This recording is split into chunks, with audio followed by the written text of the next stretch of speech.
2 minutes of Torah. This year is entitled Daf Yomi Chulin Samach Hamid Bet.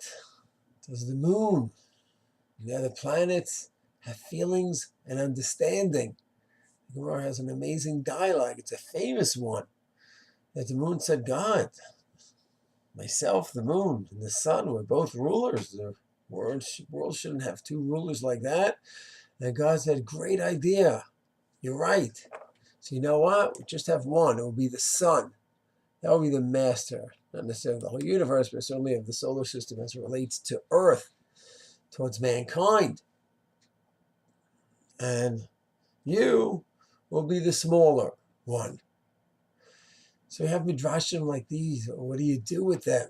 So it's interesting. The Rambam had a dream of writing a sefer, a book explaining the Agadas of Chazal, but he didn't do it.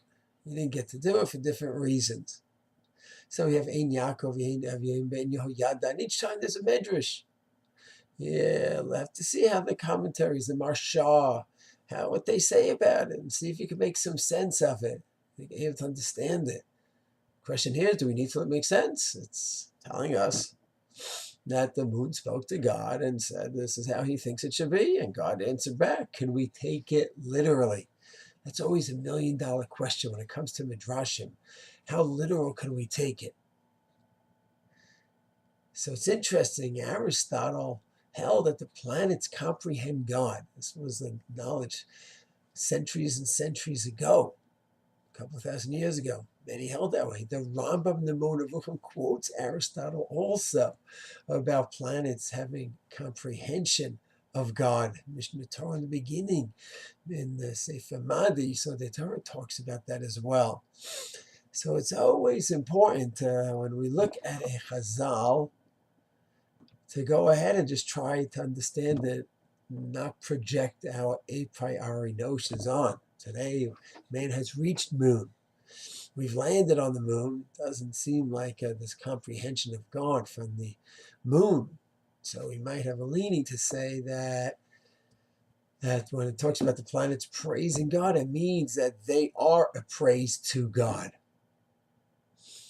as opposed to some of the planets praising God. When we see a medrash like this, our leaning would be that there's an idea there, there's an ethical lesson there.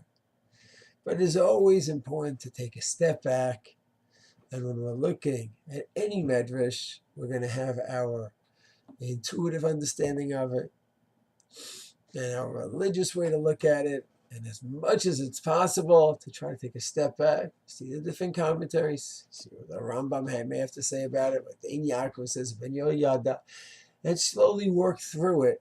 Like any Gemara, halachic sugya, we're going to try to work through by seeing the commentaries. So here too, as opposed to go ahead and giving some quick reaction. Oh, I can't mean literally, it must mean this. Let's see. Let's work our way through the sugya in a medrash, approaching a medrash just as we would with a halachic sugya, with chachma, with bina, and with dat.